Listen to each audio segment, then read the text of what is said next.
바닷가 근처 작은 마을, 10평 남짓한 작은 카페에서 커피를 내리는 것이 저의 일상이에요. 이곳에서도 벌써 6번의 계절을 보냈습니다. 이곳에 처음 왔을 때만 해도 제 일상을 다시 찾을 수 있을까 너무 막막하고 두려웠지만 시간이 약이라고 하던가요. 생각하는 것조차 두려운 그때 이야기를 다시 꺼낼 수 있다는 게 신기합니다. 이곳에 오기 전 저는 회사가 많이 모여있는 도시 한복판에서 홀로 카페를 운영했어요. 일찍 돌아가신 부모님이 남겨주신 유산으로 크진 않지만 제법 좋은 위치에 카페를 차려 6년 동안 한 자리를 지켰어요. 비록 대형 카페는 아니지만 아침, 점심, 저녁 찾아주는 단골 직장인들 덕분에 장사도 꽤 잘 되는 편이었죠. 저는 남들보다 일찍 아침을 시작해요. 근처 회사원들이 주 고객이기 때문에 아침 7시부터는 카페 문을 열어둡니다. 6년을 한결같이 보내는 저를 보고 누군가는 대단하다고 하지만 남자친구도 없고 친구도 곁에 없는 저에게 카페는 유일한 낙이고 사람을 만나는 소중한 공간이에요. 정신없이 아침 출근길 손님을 맞이하고 나면 곧바로 점심 손님 맞이 준비를 해요. 카페 운영을 혼자 하고 있기 때문에 눈코 뜰 새 없이 바쁘지만 제 커피를 찾아주는 손님들을 맞이하는 게 제 작은 기쁨이에요. 제가 잠시 숨을 돌릴 수 있는 시간은 직장인들의 점심시간이 끝난 후예요. 퇴근길 손님이 몰리기 전까지는 손님도 없고 제법 한가해서 혼자만의 여유를 보낸답니다. 그런데 언제부턴가 이 한가한 시간에 남자 손님 한 분이 찾아오기 시작했어요. 라떼 한 잔 주세요. 포장해 드릴까요? 아니요, 마시고 갈게요. 키가 크고 조금 마른 남자 손님이었는데 늘 라떼 한 잔을 시키고는 30분 정도 혼자 시간을 보내다 조용히 떠났어요. 처음엔 그냥 근처 직장인인가 보다 하고 말았죠. 그런데 하루가 이틀이 되고 이틀이 일주일이 되고 그렇게 일주일이 한 달이 되도록 매일 찾아오는 모습에 저도 모르게 그 손님을 의식하게 됐어요. 깨닫고 나니 어느덧 그 손님이 올 시간이 되면 습관적으로 카페 입구에 눈이 갔어요. 처음엔 단순한 호기심이었어요. 저 사람은 어떤 일을 하길래 이 시간에 매일 혼자 나와 있을까? 혼자 말없이 무슨 생각을 할까? 매일 저 자리에 앉아서 뭘 보고 있는 걸까? 어딘가 슬픈 분위기를 풍기는 그 사람에 대해 점점 궁금증이 커졌어요. 매일 같은 시간 같은 자리에 앉아있는 그 모습이 어느새 저에게는 일상 속 작은 설렘이 되어 있었어요. 그러던 어느 날 가게 문을 닫고 나가려는데 갑자기 장대비가 쏟아졌어요. 비가 온다는 예보도 없었고 가게를 둘러보니 남는 우산도 없고 이를 어쩌지? 5분 거리 주차장까지 뛰어가야 하나? 홀딱 젖을 각오를 하고 뛸 준비를 하는데 갑자기 우산이 머리 위로 쓱 하고 생기는 거예요. 깜짝 놀라서 위를 쳐다보니 매일 같은 시간에 오던 그 손님이 나타나서는 자신이 쓰고 있던 우산을 씌워준 거였어요. 저 지나가는 길인데 많이 곤란해 보이시길래 이거 쓰세요. 아니에요. 뛰어가면 금방이에요. 저 이거 우산 주시면 어떻게 하시려고. 그 남자 손님은 저에게 거의 우산을 떠넘기다시피 손에 쥐어주고는 뒤도 안 돌아보고 뛰어갔어요. 불러도 닿지 않을 만큼 손님이 사라지자 어쩔 수 없이 저는 우산을 쓰고 주차장으로 갔어요. 덕분에 무사히 갈 수 있었죠. 집으로 향하는 내내 그 남자분의 뒷모습이 계속 떠올랐어요. 걱정이 되면서도 입가에는 자꾸만 미소가 피어났습니다. 차가운 겨울비에 몸은 서늘했지만 마음 한구석에는 온기가 전해지는 것 같았어요. 다음 날 일어나자마자 우산이 잘 말랐는지부터 확인했어요. 오늘 꼭 감사 인사를 해야겠다고 생각하며 곱게 접은 우산을 들고 집을 나섰죠. 검은색 장우산이 코트를 즐겨 입는 그 손님과 잘 어울린다는 참 쓸데없는 생각을 하면서요. 출근하자마자 손님들 덕분에 정신없는 시간을 보냈습니다. 점심시간이 지난 후에야 숨을 돌리며 그 손님을 기다렸어요. 이상하다. 지금쯤 오실 때가 됐는데. 늘 오던 시간이 훌쩍 지나도록 손님은 나타나지 않았어요. 일하는 내내 신경은 온통 카페 문 쪽에 가 있었어요. 결국 그날 마감 시간이 될 때까지 손님은 보이지 않았습니다. 순간 걱정이 됐어요. 혹시 나한테 우산을 줘서 어제 비를 잔뜩 맞고 아프기라도 한 걸까? 연락을 해보고 싶었지만 저는 그 손님의 연락처를 알지 못했기에 기다리는 것 말고는 할 수 있는 게 없었어요. 내일은 오시겠지. 우산이야 내일 주면 되니까. 하지만 다음 날도 또 그 다음 날도 손님은 나타나지 않았어요. 정말 무슨 일이 있는 건 아니겠지? 안 보이니까 보고 싶네. 손님에 대한 미안함과 걱정은 어느덧 허전함으로 바뀌어 있었습니다.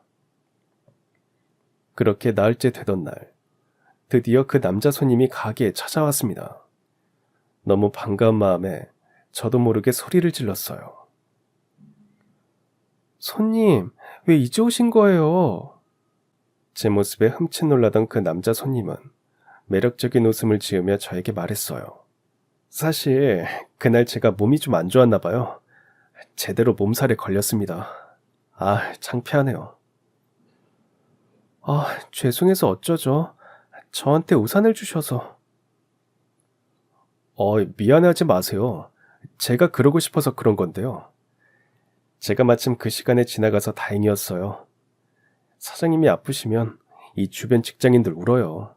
사장님 커피 예술이잖아요. 기분 탓인지 아직도 좀 창백해 보이는 손님을 위해 저는 더 정성껏 라떼를 내렸어요. 라떼와 케이크 한 조각을 가지고 처음으로 손님 테이블에 앉았어요.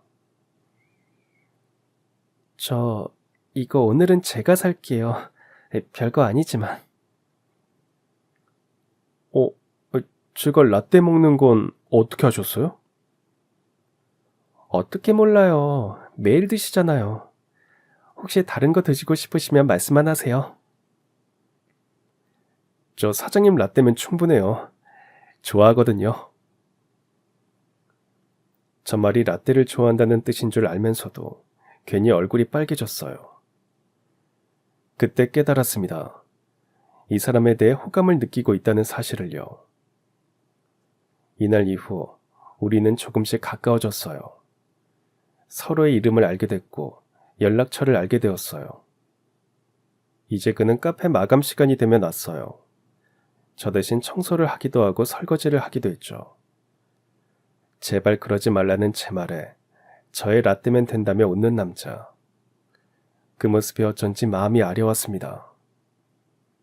가끔 함께 먹던 저녁이 매일 함께 먹는 것으로 바뀌었을 때 저는 이미 그에게 마음을 홀딱 빼앗긴 상태였어요.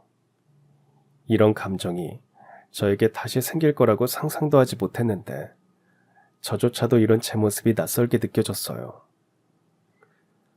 사실 저는 6년 넘게 혼자였어요.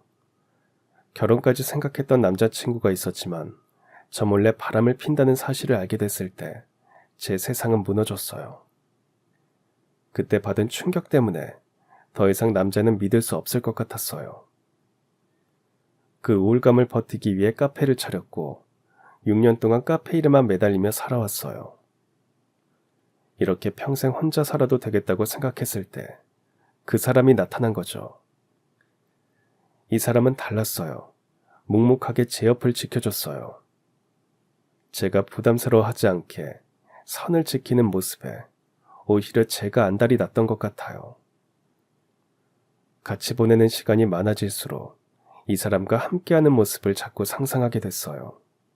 이 사람과 함께라면 행복해질 거라는 확신까지 생겼죠. 그런데 제 마음이 깊어질수록 고민이 커졌습니다. 상대방도 분명 나와 같은 마음이라고 느꼈는데 아무리 기다려도 고백할 기미가 보이지 않았거든요. 그래서 결심했습니다.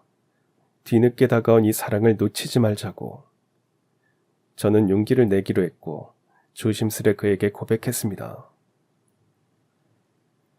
기태 씨, 저 할 말이 있어요.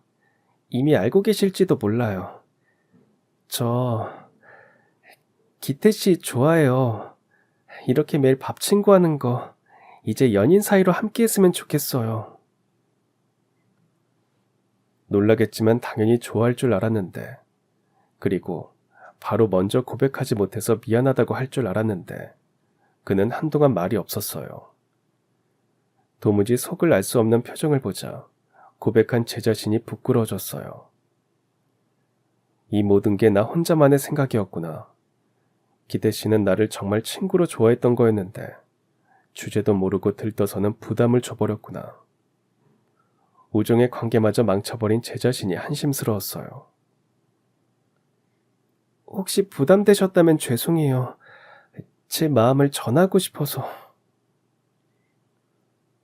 저도 모르게 울먹이는 모습에 놀란 눈을 한 그가 고개를 푹 숙이더니 입을 뗐어요. 사실 전 지훈 씨의 마음을 받을 자격이 없어요.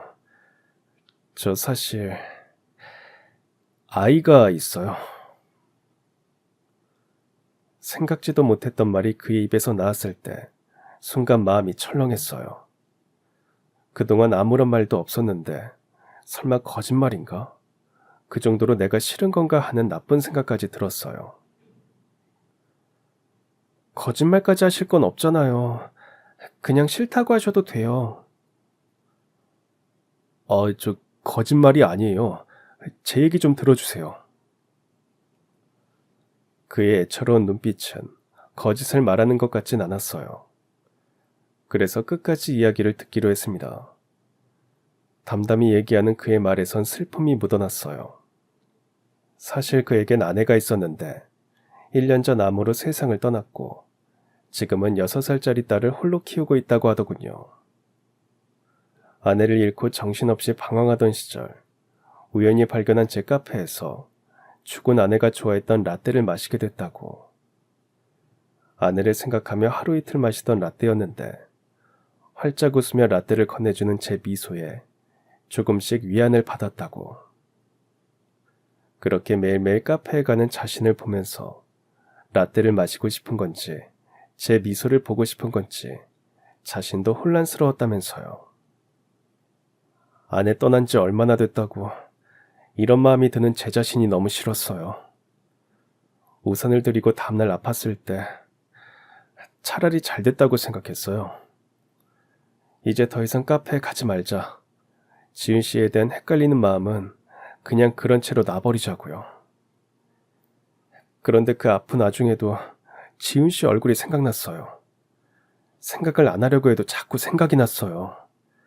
그냥 보고 싶다는 마음만 간절했어요. 우리가 같이 밥을 먹게 됐을 때 그때 얘기해주지 그랬어요. 지은 씨 마음이 저와 같을 거라고 생각 못했어요. 그냥 저 혼자만의 짝사랑이라고 생각했어요. 이렇게 옆에서 친구로 있는 걸로 만족하려고 했어요. 미안해요 정말. 저는 자격이 없어요. 이대로 만나고 싶지 않다고 하셔도 받아들일게요. 힘겹게 한마디 한마디 뱉어내는 그의 모습에 속았다는 생각보다는 안쓰러운 마음이 더 커졌습니다. 말하지 못한 자신이 얼마나 더 괴로웠을까요? 오히려 제 고백을 받자마자 솔직하게 털어놓는 그의 모습에서 진솔함이 전해졌달까요? 누군가를 진심으로 사랑해본 적이 있는 사람이라면 알 거예요. 사랑하는 사람의 사연이나 상처 때문에 그 마음이 작아지지 않는다는 걸요. 오히려 제가 그의 아픔을 보듬어줘야겠다고 다짐했어요. 앞으로도 기태 씨 라떼는 내가 책임질게요. 지훈 씨 고마워요. 제가 정말 잘할게요. 대신 이제 더 숨기는 거 없기에요. 걱정 말아요. 실망시키는 일 없어요. 그렇게 우리는 연인이 되었습니다. 알면 알수록 그는 더 진중하고 다정한 사람이었어요. 저의 모든 것을 품어주는 그가 점점 더 좋아졌어요. 천천히 많은 것을 나누며 어느덧 우리는 서로의 전부가 되어가고 있었어요. 그러다 보니 자연스럽게 그의 딸과도 만나게 되었어요. 아이는 낯가림이 심했지만 또래답지 않게 의사표현이 정확했어요. 똑부러진 모습이 제법 귀엽게 느껴졌어요. 아이 역시 그의 일부라고 생각했기에 친해지기 위해 정말 많은 노력을 했어요. 손님이 없는 한가한 시간에 아이를 카페에 불러 함께 쿠키를 만들기도 하고 간식을 나눠 먹기도 하고 가끔 밖에 나가 산책을 하기도 하고 제 선에서 할 수 있는 건 다 해보려고 했죠. 굳이 이렇게까지 해야 하나 싶을 때도 있었지만 그의 웃는 모습을 쏙 빼닮은 아이가 저를 좋아해 주길 바랬어요. 이런 모습 덕분인지 아이는 어느 순간 저를 먼저 찾게 되었어요. 그가 바쁠 때면 자연스럽게 제 카페에 왔고 저와 둘만의 시간을 보내는 것을 좋아했어요. 슬픔에 빠져 홀로 시간을 보내던 그의 테이블이 이제 그의 딸과 저의 웃음소리로 채워지는 것 같아 마음이 따뜻해지는 기분이었어요. 그날도 바쁜 그를 대신해 아이와 둘이 시간을 보내고 있었어요. 아이를 위해 색칠 공부책과 색칠 도구를 준비해 함께하고 있는데 아이가 엄마 이야기를 꺼냈어요. 제가 먼저 아이 엄마 이야기를 꺼내는 편은 아니지만 어린 나이에 엄마를 그리워하는 것은 당연하다고 생각했기에 아이가 편안하게 이야기할 수 있게 반응해야겠다 생각했어요. 엄마랑 병원에서 색칠 공부했는데 그거 너무 예뻐서 계속 가지고 다녔는데 이제 없어요. 지금은 어디에 있어? 엄마 하늘나라 갔을 때 하늘에서 비 왔어요. 그래서 종이가 비 때문에 찢어졌어요. 겨울에 비 와서 많이 추웠을 텐데 엄마 생각하면서 손에 꼭 쥐고 있었구나.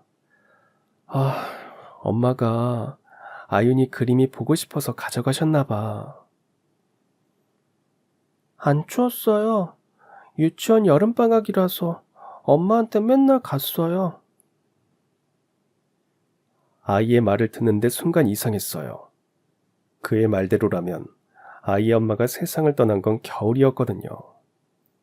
그런데 아이 말대로라면 그가 카페에 처음 왔을 때도 아이의 엄마가 살아있었다는 소린데 의아했지만 큰 충격을 받으면 아이들의 기억이 뒤엉키는 경우도 있다는 얘기를 어디선가 본 게 기억이 나서 순간 헷갈렸겠거니 생각했어요.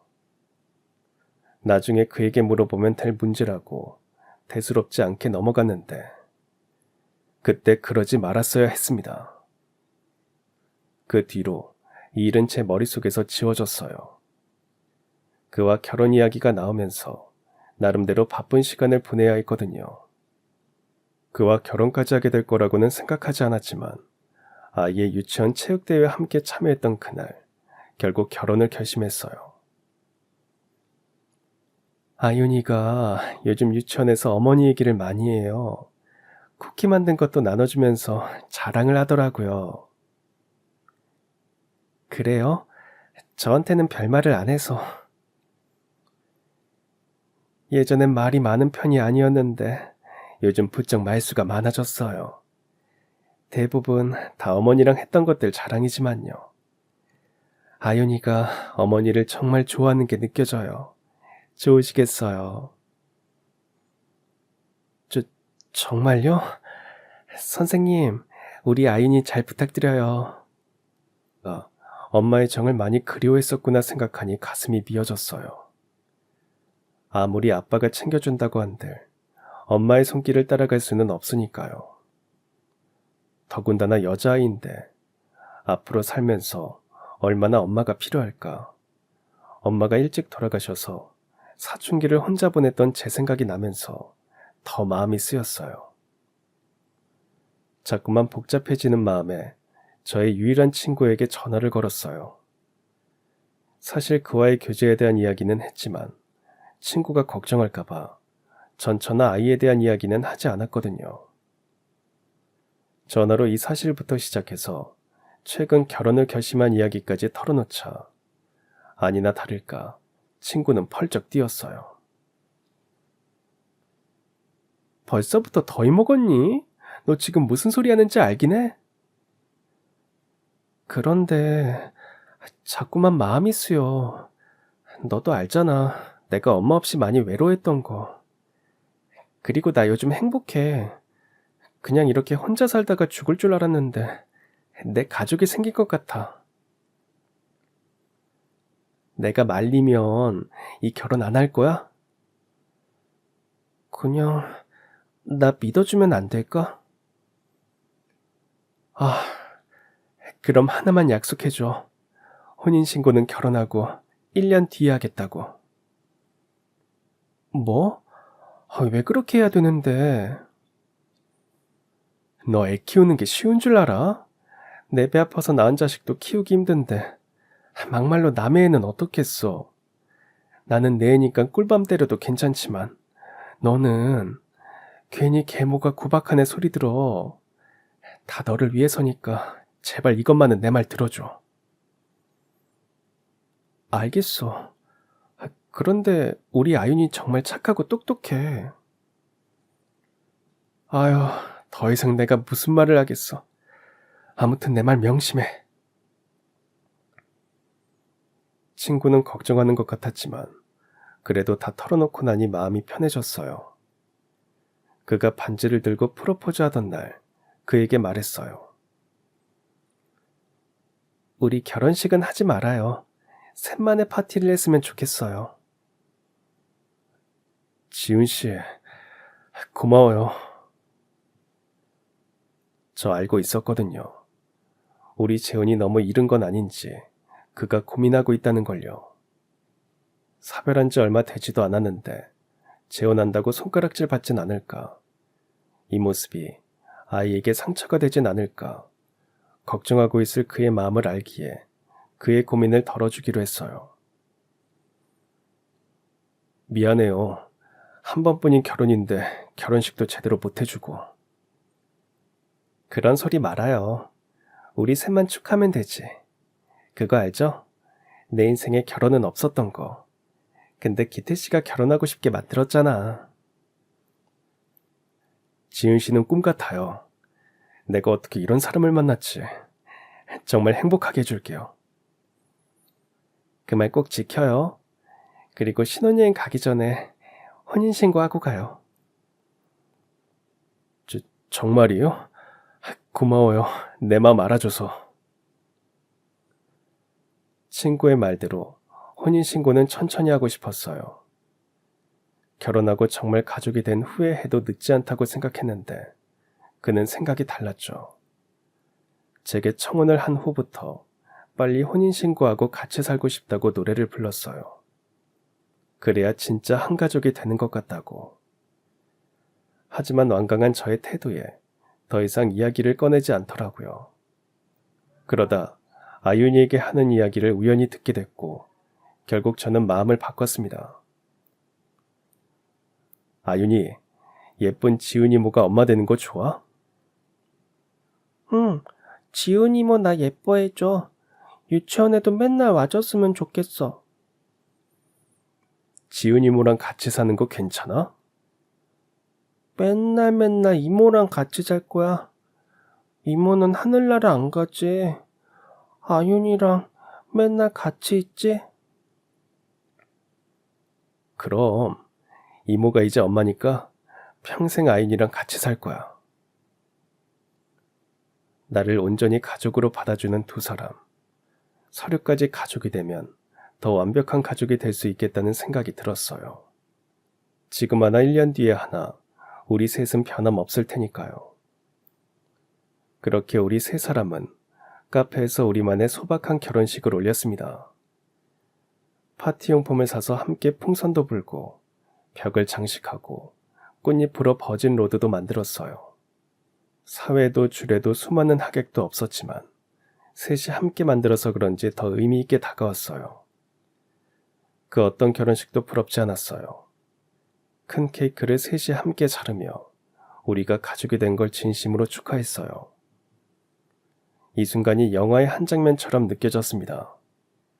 그리고 이 행복한 영화가 영원히 끝나질 않길 바라고 또 바랬어요. 나에게도 이런 행복이 찾아올 수 있구나. 정말 나의 가족이 생기는구나. 웃고 있는 두 사람의 얼굴을 보니 울컥해서 눈물이 날 것만 같았습니다. 이모, 아니, 엄마, 오늘 정말 예뻐요. 고마워. 근데 우리 아윤이가 엄마보다 더 예뻐. 그렇게 웃음이 끊이지 않았던 우리만의 결혼식도 무사히 끝났습니다. 다음 날, 우리 셋은 제주도로 신혼여행을 떠나기로 했어요. 며칠간 회사를 비워야 하기에 그는 떠나기 전 업무 정리할 게 있다며 회사로 떠났고 저는 아이와 함께 짐을 정리하기로 했습니다. 제가 살고 있는 집 계약 문제 때문에 아직 살림을 합치기 전이라 저는 짐을 미리 챙겨온 상태였고 아이 짐을 챙겨야 했어요. 아이 속옷부터 잠옷, 가서 입을 옷, 세면도구, 아이 짐을 챙기는 건 처음이라 빠진 게 없는지 이리저리 살피다가 아이에게 가져가고 싶은 게 있는지 물었어요. 제 말에 서랍구석을 열심히 찾던 아이가 곰인형을 가져와서 저에게 주더군요. 곰돌이 가져갈 거야? 아니. 그럼 자랑하려고 가져왔어? 아, 귀엽네. 이거 엄마가 사준 건데. 그때까지만 해도 아이가 가져가고 싶은데 엄마가 사준 거라 눈치를 본다고 생각했어요. 아윤이 곰돌이 데려가도 괜찮아. 아니, 곰돌이 배. 곰돌이 배? 자세히 살펴보니 털로 덮여진 배 쪽에 삐뚤빼뚤하게 바느질이 되어 있는 흔적이 있었어요. 이게 뭘까 하는데 불안한 듯 문 쪽을 바라보던 아이가 제 손을 잡고 곰돌이 배를 뜯었어요. 예상치 못한 행동에 깜짝 놀라 당황한 사이 아이는 작은 편지를 꺼내 건넸어요. 이게 뭘까? 나 주는 거야? 이거 엄마가 아빠한테 비밀이랬어요. 아빠가 만약 다른 아줌마랑 결혼하면 꼭 주라고 했어요. 무슨 편지일까? 아무것도 모르면서도 왠지 손이 떨렸습니다. 그리고 조심스럽게 열어본 편지 안에는 믿을 수 없는 내용이 적혀 있었습니다. 이 편지를 받으셨다는 건 제가 세상에 없다는 뜻이겠죠.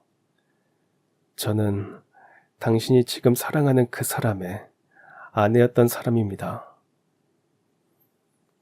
문장은 담담했지만 꾹꾹 눌러 쓴 듯한 글씨를 보니 한 줄 한 줄이 너무도 무겁게 느껴졌어요. 그 사람은 처음엔 정말 다정했어요. 매일매일 사랑을 속삭이는 손편지를 써주고 출근길엔 도시락을 싸주고 퇴근길엔 꽃을 사오던 남자였습니다. 저의 하루를 저보다 더 궁금해하는 사람이었어요. 그 한결같은 마음에 마음을 열고 그 사람과 결혼을 결심했습니다. 결혼 후에도 그는 변하지 않았어요. 아니, 오히려 저에 대한 관심이 더 심해졌달까요? 가끔씩 그런 그가 답답했지만 주변 사람들의 장난기 어린 부러움에 내가 배부른 투정을 하는구나. 이런 남자가 어딨지? 스스로를 정말 행복한 여자라고 그렇게 생각했어요. 여기까지 읽었을 때는 내가 알고 있는 그와 별로 다르지 않다고 생각했어요. 그는 원래 다정한 사람이구나. 나한테 한 행동들이 거짓은 아니었구나. 먼저 떠남에 남기질 남편을 걱정하는 아내의 당부 편지 정도로 생각하며 읽고 있는데 그 뒤로 이어지는 내용들이 정말 충격적이었습니다. 그랬던 그가 어느 순간부터 내 하루를 감시하기 시작했습니다. 전화 시간, 문자 내용, 친구 관계까지 모두 그 사람의 허락을 받아야 했어요. 회사도 그만두게 했고 결국엔 당신이 있어야 내가 불안하지 않다는 말로 저를 집안에 가두려 했습니다. 가족들과의 연락도 그를 통해서만 할 수 있었어요. 그땐 그게 사랑인 줄 알았습니다. 아이를 낳고 그는 더 이상해지기 시작했어요. 우리 가족이 행복하려면 돈이 있어야 한다고. 그때부터 주식에 손을 댔던 것 같아요. 처음 한두 번은 재미를 본 것 같았어요. 그러다 욕심이 생겨 친구에게까지 손을 벌렸고 그렇게 빌린 돈을 몽땅 다 날렸어요. 무릎을 꿇고 엉엉 우는 그 사람의 모습에 마음이 약해지더군요.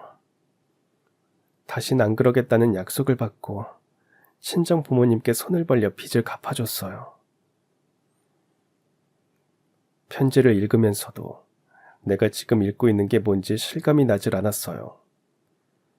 편지 속에 그는 내가 알고 있는 그였지만 그가 아니기도 했으니까요. 한동안 조용한 날들이 계속됐어요. 이제야 내가 아는 그 사람이 다시 돌아온 것 같았어요. 그런데 이 모든 게 저의 착각이었어요. 어느 날 제 이름으로 된 대출연체 통지서가 날아왔거든요. 주식도 모자라 코인에 불법 도박에 결국 제 이름으로 사채까지 손을 댔더군요. 모든 사실을 알게 된 제 앞에 그 사람은 또다시 무릎을 꿇고 빌었어요. 이 집만은 날릴 수 없으니 위장이혼을 하자면서요. 앞으로 어떤 일이 벌어질 줄도 모르고 그때는 그것밖에 방법이 없다고 생각했어요. 아윤이를 생각하면 집을 지켜야 한다고 생각했으니까요. 눈물에 속아 넘어가 이혼 서류에 도장을 찍자마자 그 사람은 돌변했어요. 조사 나온다는 것을 핑계로 저를 집에서 내쫓다시피 했고 그때부터 제 연락도 피했어요. 알고 보니 그 집도 팔고 월세로 바꿨습니다. 그 돈으로 뭘 했을지는 말 안 해도 아실 거예요. 제가 뭐라고 하려고만 하면 아윤이 핑계를 대며 아무것도 할 수 없게 만들었어요. 그렇게 저는 그 사람만 믿고 도망자 신세가 되었지만 빚쟁이들은 끈질겼어요. 어디 있어도 저를 찾아냈고 갚지 않으면 가만두지 않겠다고 협박했어요. 그렇게 당하면서도 저는 그 사람을 사랑하고 있었나 봐요. 그래서 어떻게든 빚을 갚으려고 노력했어요. 제가 열심히 일해서 빚을 갚고 나면 우리 세 식구 다시 행복할 거라고 생각했거든요. 아니, 그렇게 될 거라고 믿어야지만 살 수 있었어요. 결국 저는 하루 꼬박 20시간씩 일을 했어요. 하지만 아무리 일을 해도 눈덩이처럼 불어난 사채빚은 줄지 않았어요. 부모님에게는 차마 얘기할 수 없었어요. 이 사실을 알게 되시면 하나 남은 집까지 팔고 본인들이 빚을 져서라도 해결하려고 하실 테니까요. 너무 막막한 마음에 그를 찾아갔는데 어떤 여자와 웃으며 걷고 있더군요. 아마도 그 여자는 당신이겠죠. 연애 때 저에게 보여줬던 그 미소를 보고 수줍게 웃는 당신. 누가 봐도 사랑에 빠진 모습이었어요. 그날 그 모습에 충격을 받았는지 저도 모르는 사이에 쓰러졌고 눈을 뜨니 병원이었어요. 그리고 알게 됐어요. 제가 시한부라는 사실을요. 이미 암이 퍼질 대로 퍼져서 치료조차 소용이 없다고 하더군요. 그 사람은 제가 이렇게 됐는데도 보이지 않아요. 병원에서 이 일주일이 제 마지막이 될지도 모르는데 말이죠. 아마 이 편지를 쓰고 며칠 뒤면 저는 세상에 없을지도 모릅니다. 하지만 저와 같은 사람을 또 만들고 싶지는 않기에 이 편지를 남깁니다. 그는 당신을 사랑하지 않아요. 사랑이라는 이름 아래 당신을 소유하려 할 겁니다. 그리고 이용 가치가 떨어지면 저처럼 버릴지도 모르겠어요. 부디 이 편지가 늦지 않게 전해지길 바랍니다. 마지막으로 염치 없지만 우리 아윤이를 부탁드립니다. 저희 부모님이 아윤이를 데려올 수 있게 이 이야기를 꼭 전해주세요. 저는 비록 용기가 없어 말하지 못했지만 아무것도 모르는 부모님에게 꼭 제 억울한 마음을 알려주세요. 편지를 읽어 내려갈수록 손이 덜덜 떨려왔습니다. 아윤이의 엄마가 죽기 직전 안간힘을 다해 눌러 쓴 글씨를 보니 제 마음속 어딘가가 무너져 내리는 것 같았어요. 이 편지 속의 인물이 나랑 오늘 결혼한 그 남자와 동일인이라고. 이게 정말 사실일까? 그 사람에게 물어봐야 하는 게 아닐까? 무슨 오해가 있던 건 아닐까? 정리되지 않은 온갖 생각이 머리를 뒤집어놨지만 만약 이게 사실이라면 그 순간 본능적으로 느꼈어요. 이게 사실이라면 이 편지를 들켜선 안 된다고. 그리고 잊고 있었던 그 이야기를 아윤이에게 다시 물었습니다. 아윤아, 엄마 작년 여름에 하늘나라 가셨다고 했지? 이모가 알기론 겨울인데 우리 아윤이가 헷갈렸나? 아니야. 엄마 병원 갈 때 예뻐 보이려고 공주 반팔 맨날 입었어요. 엄마 하늘나라 가는 날에도 제일 좋아하는 공주 반팔 입었어요. 그럼 아윤이 엄마랑 병원 가기 전에 같이 살았어? 아니요. 집에 무서운 아저씨들 왔었어요. 엄마가 같이 있으면 안 된다고 해서 엄마는 할머니 집에 간다고 했어요. 아윤이 엄마 보고 싶었는데 못 봤어. 근데 엄마 병원에 있을 때는 맨날 만났어요. 대수롭지 않게 여겼던 아이의 말이 사실이었다는 걸 알고 너무 후회스러웠어요. 왜 그때 물어보지 않았을까? 그 순간 그에게 전화가 왔어요. 심장이 미친 듯이 뛰었지만 아무렇지 않은 척 전화를 받았습니다. 지은 씨, 일이 생각보다 오래 걸리네요. 아무래도 더 늦어질 것 같아요. 들어가면 새벽일 텐데 미안해서 어쩌죠? 아, 괜찮아요. 천천히 해요. 아윤이는요? 아윤이 많이 피곤했는지 자네요. 지은 씨도 피곤할 텐데. 고마워요. 금방 갈 테니까 먼저 자요. 사랑해요. 어찌나 긴장했는지 손끝에는 땀이 맺혀 있었어요. 전화를 끊자마자 일단 이 집을 벗어나야겠다는 생각이 들었습니다. 그리고 아이에게 당부했어요. 아윤이는 엄마랑 비밀도 잘 지켰으니까 이모랑도 비밀 잘 지켜줄 수 있지? 잘 들어. 이 편지는 아빠한테 말하면 안 돼. 엄마랑 이모랑 비밀 편지야. 그리고 아윤이가 잠들면 이모는 잠깐 멀리 갔다 와야 돼. 아빠가 아윤이한테 이모 어디 갔냐고 물어보면 이모랑 같이 잠들었는데 일어나 보니까 없다고 하는 거야. 라고 할 수 있지? 자, 해보자. 이모 어디 갔는지 알아? 몰라.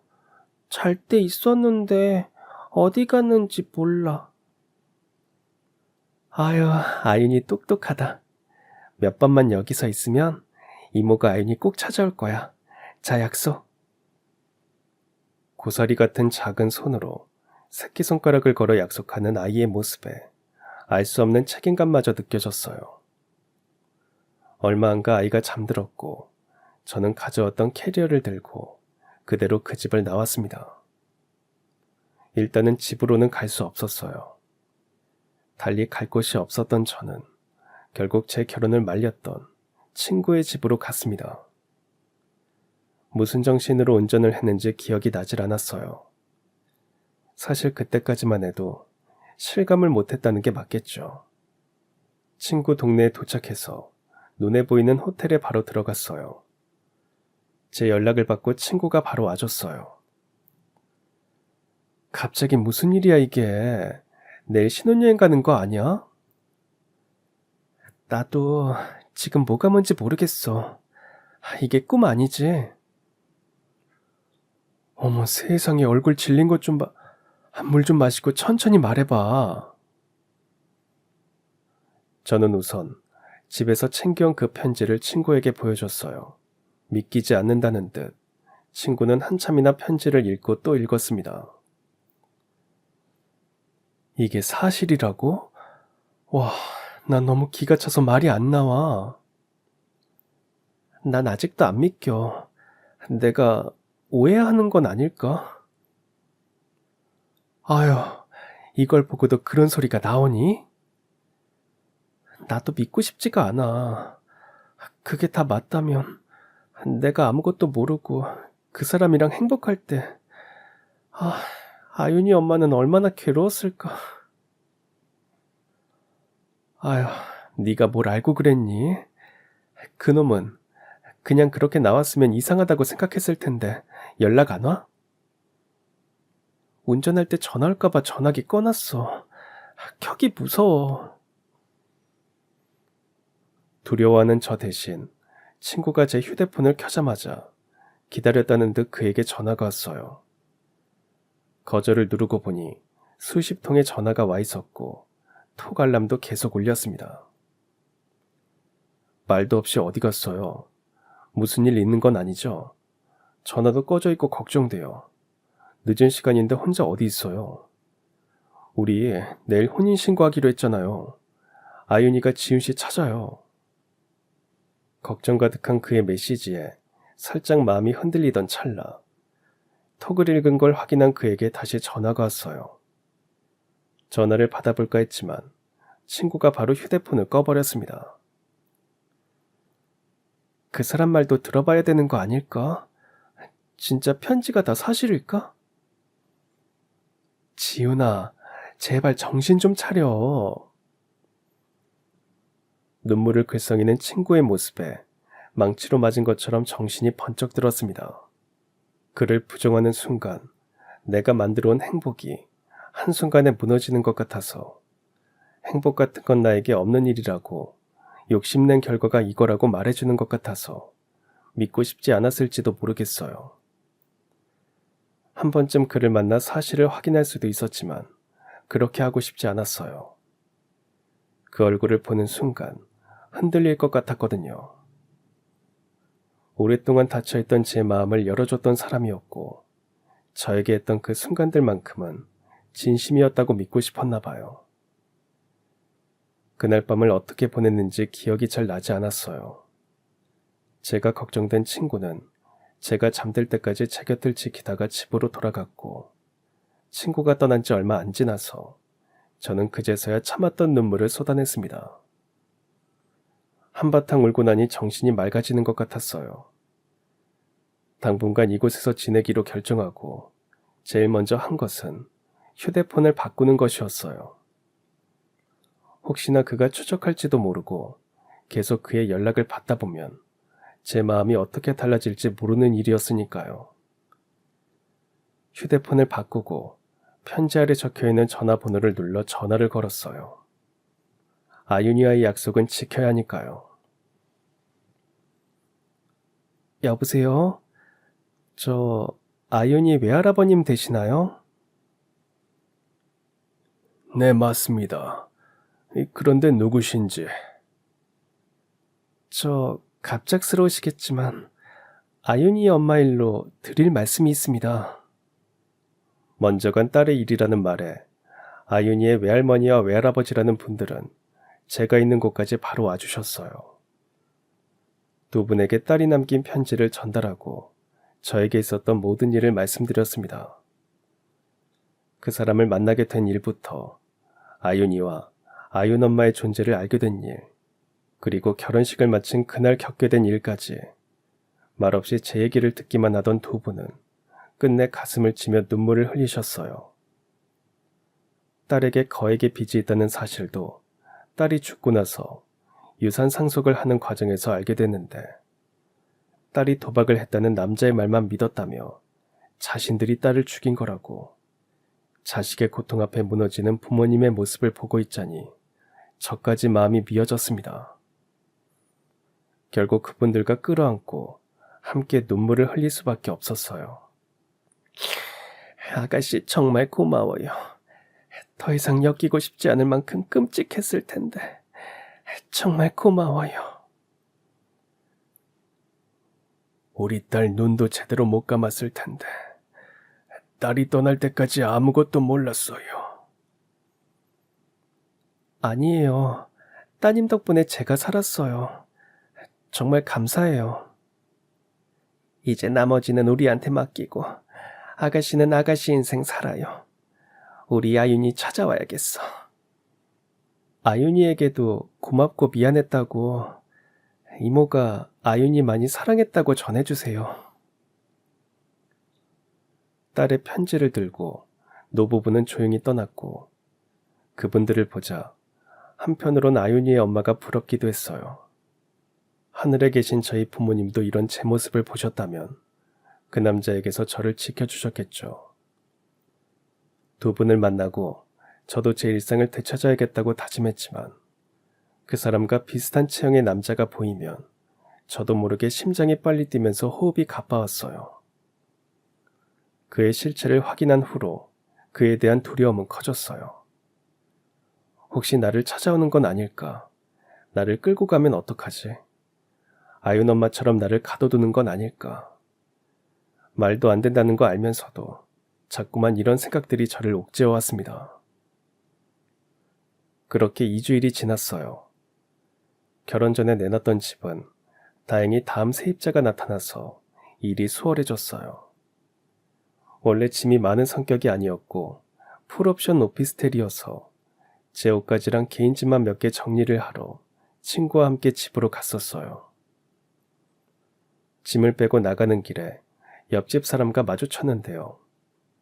그분이 하는 말이 한동안 웬 남자가 계속 욕하고 문 두드리고 하는 탓에 아주 난리였다고, 경비실에서 이사 갔다고 해줘서 그 뒤로 안 오는 거라고. 그러면서 아가씨 요즘 세상도 흉흉한데 조심하라고. 그 말을 듣는데 또 심장이 쿵쾅거렸습니다. 제 상태를 본 친구가 손을 잡아주며 진정시켜줘서 서둘러 그곳을 빠져나왔어요. 아무것도 남아있지 않은 저에게 이 친구가 있어서 정말 다행이라고 그렇게 감사할 수가 없었어요. 친구 덕분에 카페도 잘 처분할 수 있었어요. 저 대신 부동산에 계약을 하러 갔던 친구 말로는 그 사람이 부동산에도 자주 나타났다고 하더군요. 카페를 내놓은 게 맞냐, 얼마에 내놨냐며, 계약은 언제냐, 제 연락처 정말 모르냐고 하면서요. 생각해보니 결혼 이야기가 나올 무렵 그는 입버릇처럼 말했죠.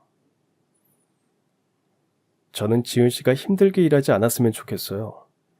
옆에서 봐서 알지만 카페 일이 얼마나 힘든데요. 에이, 요즘엔 기태 씨가 맨날 도와줘서 하나도 안 힘들어요. 그래요? 저도 아예 카페에서 같이 일할까요?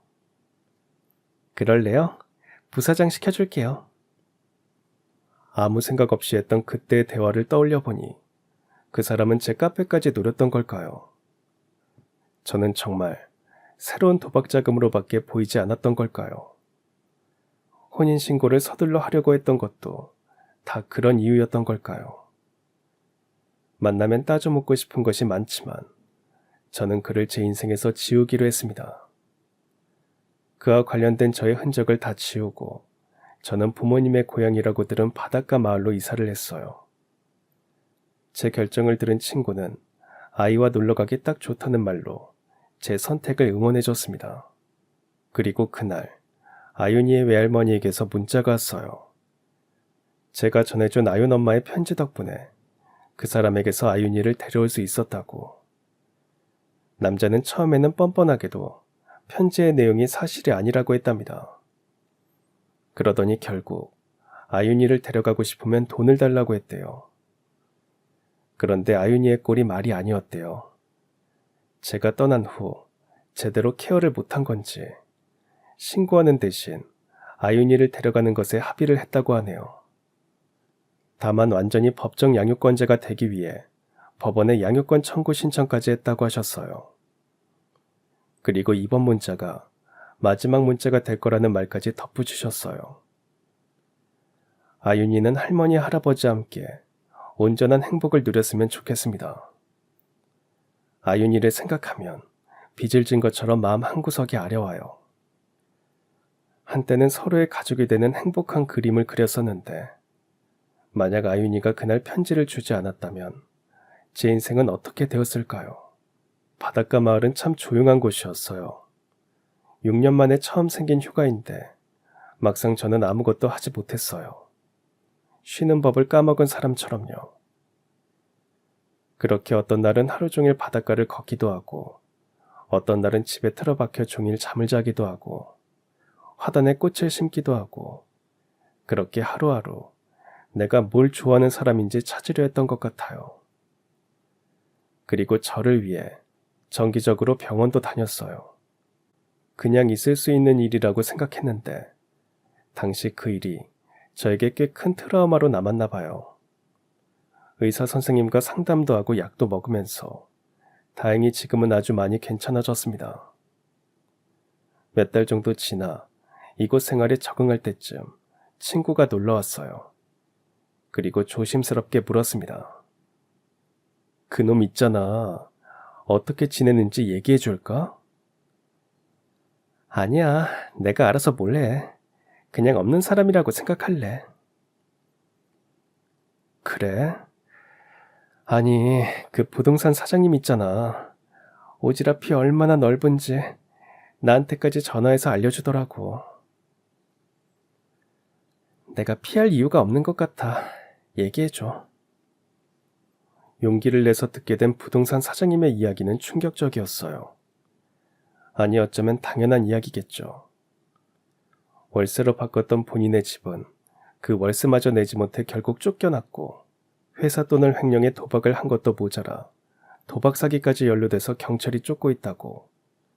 거기다 죽은 아내한테 떠넘긴 빚을 받아내겠다고 사채업자들까지 눈에 불을 켜고 찾고 있다고.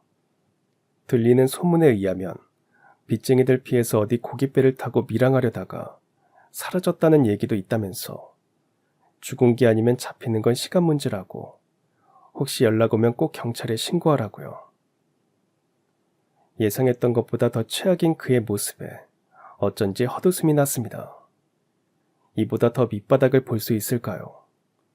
일말의 동정심마저 완전히 사라지는 것 같았습니다. 그리고 이상하게도 이 소식을 듣고서야 오랜만에 제대로 숨이 쉬어지는 느낌이 들었어요. 그동안 항상 답답하게 남아있던 마음속 돌덩이. 정말 그런 사람이었을까에 대한 그 무거운 질문에 대한 답을 찾은 것 같았거든요. 그동안의 일을 떠올렸더니 저도 모르는 사이 눈물이 흘러내렸어요. 아이고, 내가 괜한 말을. 그런 사람 소식 뭐가 궁금하다고. 나 왜 눈물이 나지? 아니야, 나 이제 괜찮아. 정말 괜찮아졌어. 저를 토닥이며 달래주는 친구에게 말했어요. 어쩌면 저에게 하고 싶은 말이었던 것 같아요. 나 이제 진짜 벗어날 수 있을 것 같아. 내가 도망치고 싶었던 건 그 사람이 아니라 온 맘 다해 그 사람을 사랑했던 나의 모습이었어. 이제 그런 내 모습을 미련 없이 보내줄 수 있을 것 같아. 그 뒤로 저는 제가 잘할 수 있는 일을 해보기로 다짐했어요. 6년을 한결같이 해왔던 내가 좋아하는 그 일을요. 마침 운 좋게 바다가 보이는 작은 가게를 얻을 수 있었어요. 비록 테이블 몇 개 놓을 수 없는 작은 공간이지만 오히려 그래서 마음에 더 끌렸는지도 몰라요. 이 작은 공간이면 저만의 행복을 채우기에 넘치지도 부족하지도 않을 것 같았거든요. 이곳은 평소에는 고요한 작은 바닷가 마을이지만 여름, 겨울엔 여행객이 제법 많이 오는 곳이에요. 덕분에 저도 먹고 살 만큼은 벌고 있어요.